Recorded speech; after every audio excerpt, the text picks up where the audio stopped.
So we're taking a bit of a different tack today. Mm. For ages, haven't we been almost conditioned to zero in on what we're not good at? Absolutely. Think about it. Performance reviews, school reports. Yeah, the red pen always goes to the mistakes. Exactly. All the energy goes into fixing those gaps. But, well, what if that's not actually the best way to grow? Right. And that kind of leads into the work of Donald O. Clifton and the Gallup scientists, doesn't it? Starting back in, 98? Yes, precisely. Their research, it really shone a light on something pretty fundamental. Which was? Well, basically, when you invest your energy in your strengths, the return, your potential for growth, it's just exponentially higher. How much higher? Several times greater, in fact, than trying to, shore up weaknesses. Wow. Several times. That really makes you think, doesn't it? It does. All that effort we put into trying to be well-rounded, fixing our shortcomings. Maybe we've been missing a trick. Could be. We're often told you can be anything you want to be. Oh, I know. I personally spent years trying to develop a jump shot like Michael Jordan. Yeah. Total waste of time for me. Right. The dedication might be there. Yeah. But if the inherent talent isn't, it really feels like hitting a wall. Totally. And that constant focus on what's missing, it can be pretty damaging, especially for young people, right? Uh-huh. You mentioned Gallup finding that, 77% of U.S. parents think a kid's lowest grades deserve the most attention. Yeah, 77%. It's like we're wired to fix the problem areas. Instead of maybe fueling those sparks of natural talent. It's a fascinating paradox, isn't it? Trying to force growth in areas where we naturally struggle instead of amplifying what comes easily. But the Gallup research suggests real success, lasting success, lies in finding and really cultivating those areas where our natural talents are strongest. And they saw this in action too, didn't they? Like in Pueblo, Mexico. That's right, with economic development. Focusing on the population's inherent skills led to real, tangible improvements. It reinforced the principle. Okay, so that brings us right to the core of it. This whole idea of strengths. Why are so many of us, kind of hazy about what we're genuinely good at? And what does it even mean to tap into those abilities? Well, Peter Drucker put it so well. He said, most people think they know what they are good at. They are usually wrong. Ouch. Okay. And yet, a person can perform only from strength. That Drucker quote really hits home. If we're often wrong, then how do we even start uncovering our strengths? Yeah, good question. And that's exactly where this idea of themes of talent comes in. Themes of talent, okay. Right. Back in the mid-60s, Donald Clifton noticed something. We had this really rich vocabulary for, human weaknesses. Yeah, lots of words for flaws. Exactly. But we lacked a common language for understanding human strengths. Interesting. So in 1998, he led this huge effort to create one. His team just meticulously analyzed this massive database, over 100,000 interviews. Wow. All focused on people's talents. They were looking for recurring patterns, how people thought, felt, behaved, Okay, so mining for patterns in success. Pretty much. And this really rigorous analysis led them to identify 34 distinct themes of talent. 34. Okay. So these aren't just skills like typing or something. No. They're deeper, more fundamental, ingrained patterns that really drive us. And individual talents can kind of cluster around a theme. Exactly. They often coalesce, as you say. Think about communication. Okay. Someone might be naturally good at articulating thoughts clearly. Right. And they might also love crafting compelling stories. And maybe they always find just the perfect word. Yeah, I know people like that. Well, those individual talents, the clear speaking, the storytelling, the precise language, they're all facets of that broader theme, communication. Got it. So recognizing the theme helps you see the common thread. Precisely. It helps us understand what connects our natural abilities. All right, let's dive into some of these themes then. First one you mentioned, achiever. What's the core of that? Achiever. Well, the essence is a constant, almost relentless need for accomplishment. People strong in this theme, they feel this deep drive to get something tangible done every single day. Like they need to check things off a list. Yeah, they thrive on productivity. They can feel genuinely dissatisfied, restless even, until they've marked something off. It sounds like an internal engine that needs fuel. The fuel being accomplishments. That's a great way to put it. Melanie Kay, an ER nurse, she described it as needing to rack up points every day to feel successful. Racking up points. Yeah, I can see that in an ER setting.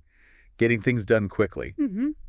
She gets real satisfaction from tackling a lot early in her shift. But it's not just volume, is it? There's often a challenge element too. Often, yes. Sarah L., a writer, she called her achiever theme a divine restlessness. Divine restlessness. I like that. Yeah. Always seeking the next challenge. She admitted, that means never fully resting, but she actually preferred having that drive. So it's incredibly productive, but maybe also a source of constant pressure. It can be. But listen to Linda G., a project manager. She said she actually feels calm and energized under pressure. Really? Calm. Yeah, driven by that need for immediate action and results. For achievers, pressure can actually be a catalyst. Interesting.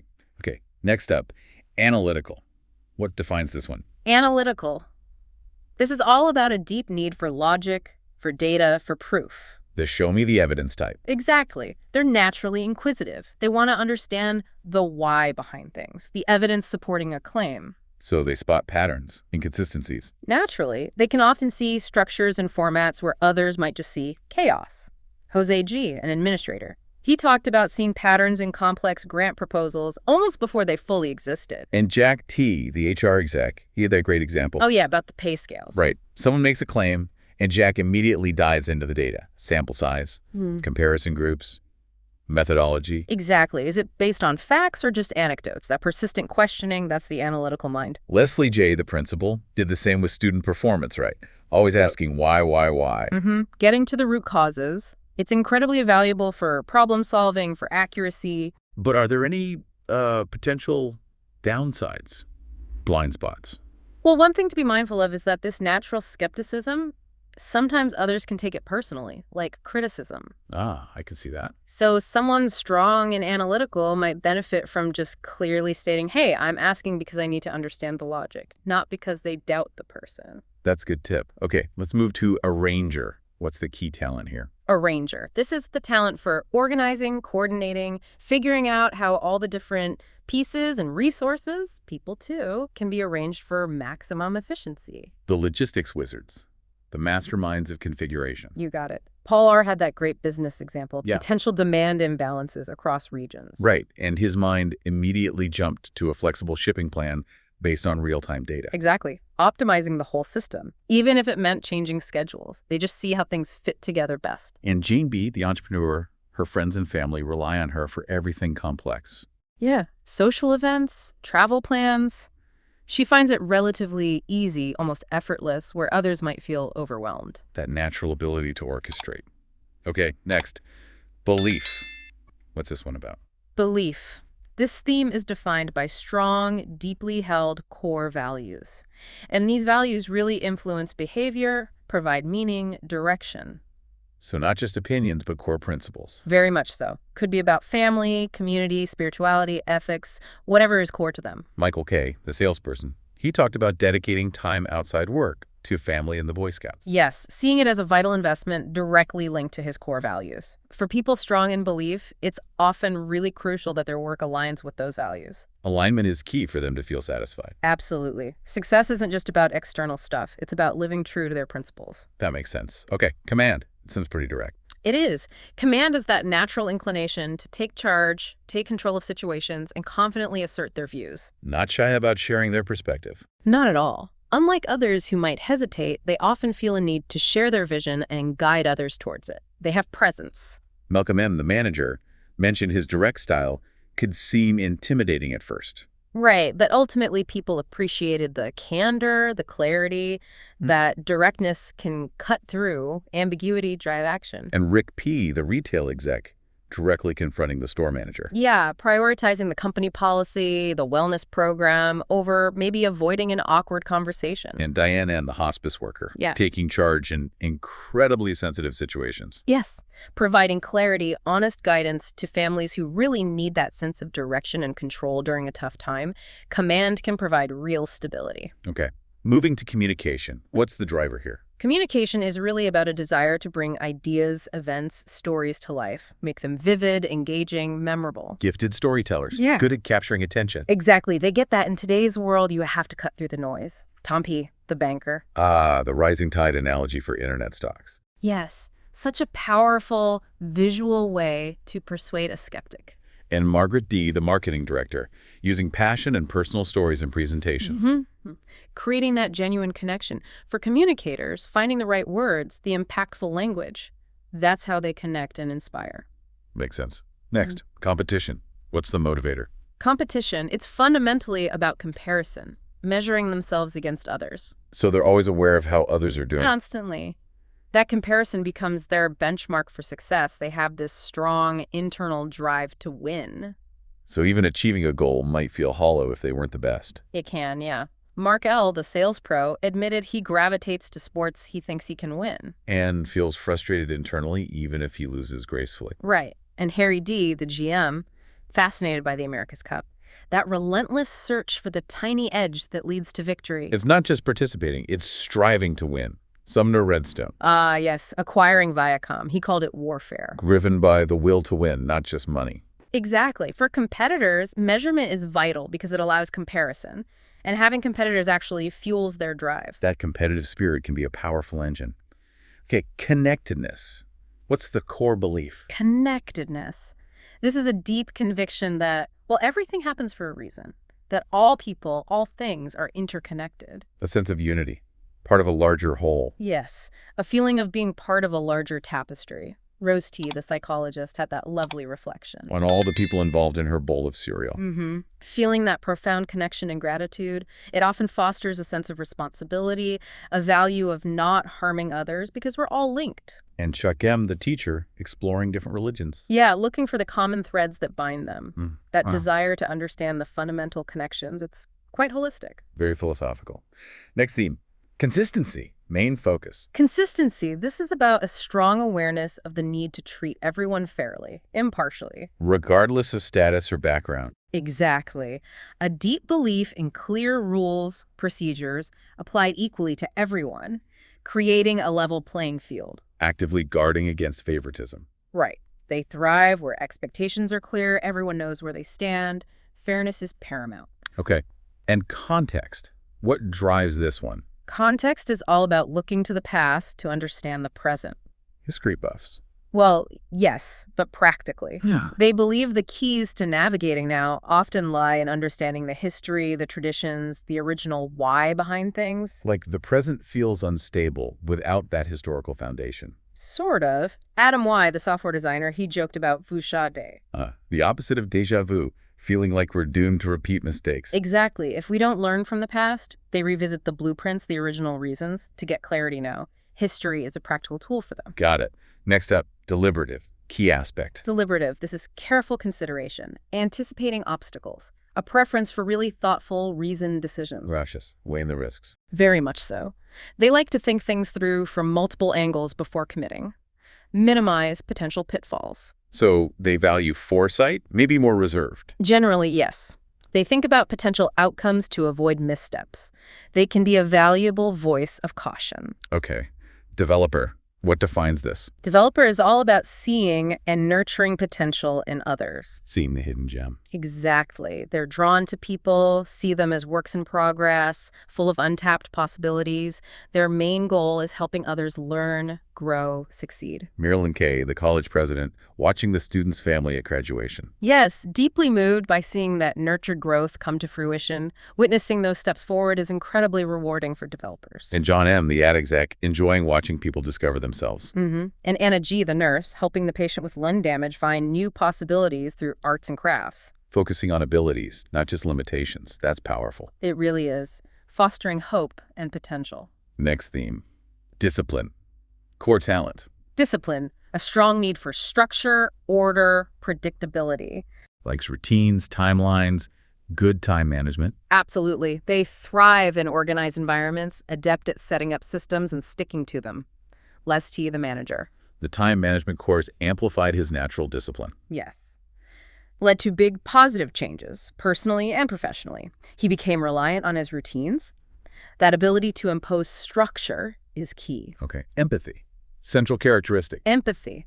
The ability to sense, almost feel, the emotions of others. Understanding intuitively what someone else is feeling. Yes, as if the emotions were their own. They can see the world through another's eyes, understand their perspective, even if they don't agree. Allows them to anticipate needs, communicate sensitively. Exactly. That deep emotional resonance. Next, focus.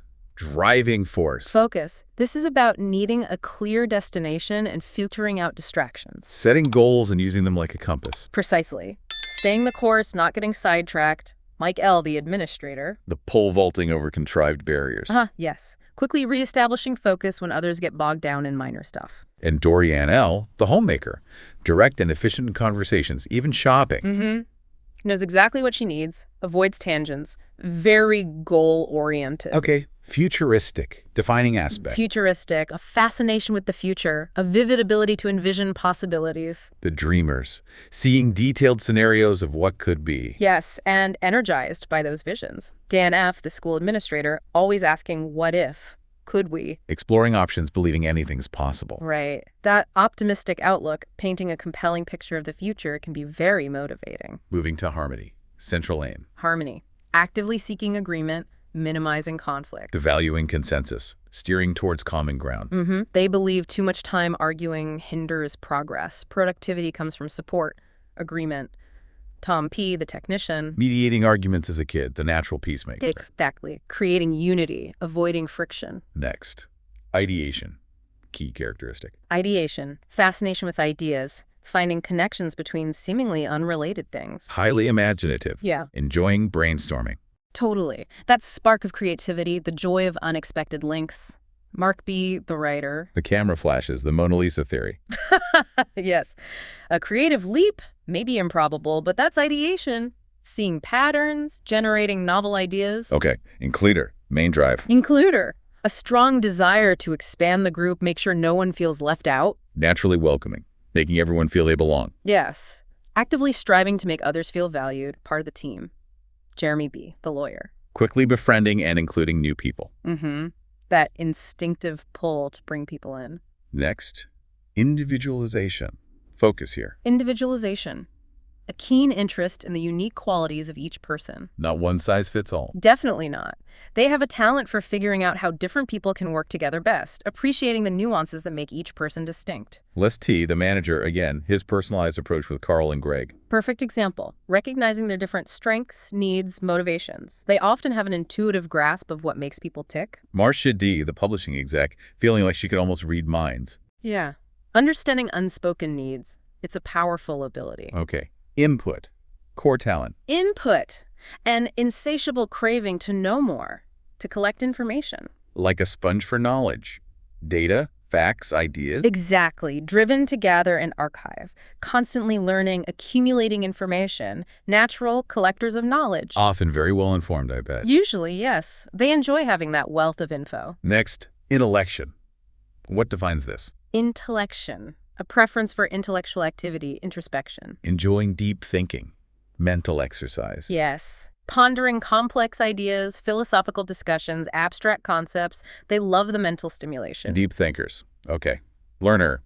We touched on learning, but what's specific here? Learner loves the process of learning itself, not necessarily the outcome or becoming an expert. It's the journey, from not knowing to knowing. That's what energizes them. Annie M., the editor, learning tap dancing. With no plan to perform, just for the satisfaction of mastering it. Exactly. The act of learning is the reward. Though Tim S., the coach, showed another side. Learning about Nice, France for a business trip. Right. Learning driven by a practical application, a specific goal. Still learner, but fueled differently. So learners about the process. Others might learn for application or mastery. Got it. Maximizer. Core principle. Maximizer focuses on turning something good into something superb. Not fixing weaknesses, but polishing strengths. Exactly. Drawn to excellence.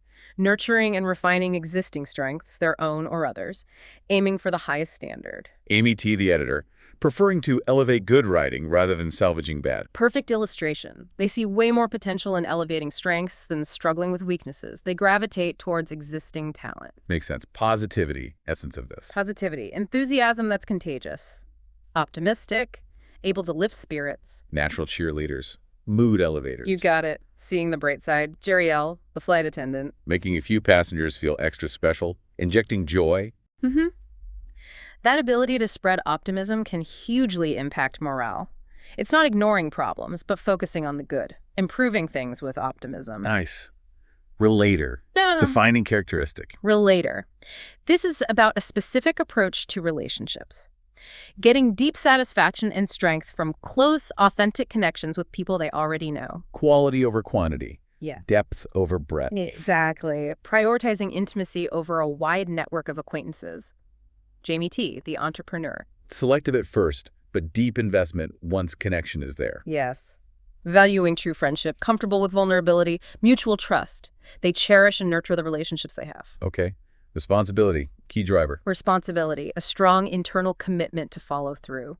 A profound sense of ownership for what they say they'll do. Taking obligations very seriously. Dependable, accountable. Absolutely. Nigel T., the sales exec, tending to overcommit because of that strong sense. And needing to learn to manage it. Right. That deep sense of duty is a powerful motivator. Harry B., the career counselor. Quitting the bank job over an ethical conflict. Yeah. Prioritizing his values, his sense of responsibility over financial security. That's how ingrained it can be. Wow. Okay. Restorative, core talent. Restorative.